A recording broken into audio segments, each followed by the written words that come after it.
أحمد حج ربيع.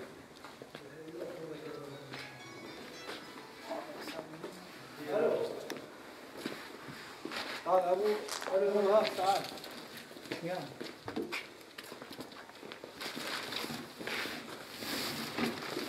وعليكم السلام ورحمة الله وبركاته. حياكم الله.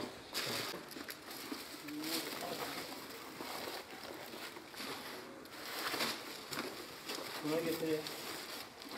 Ha onlar bu tektir.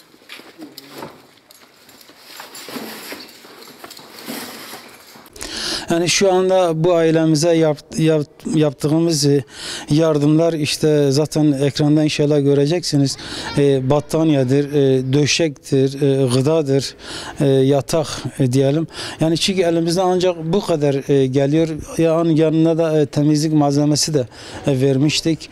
Ancak elimizde bunlar geliyor. Bizim daha doğrusu bizdeki olan eşya bunlardı. Bunlar bulunuyordu ve biz de acilen bu ailemize yetiştirmeye çalıştık.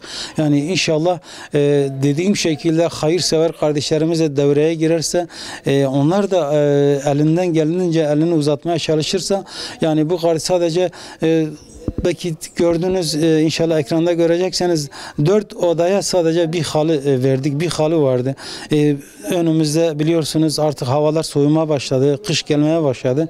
Yani bir tek halıyla halı flexin olmaması, işte halının altına bir şey koymaması, yani ne kadar ısındıracak? 3 kişiye biz 2 tane battaniye vermiştik. Yani bu battaniye ne kadar yeterli gelecek?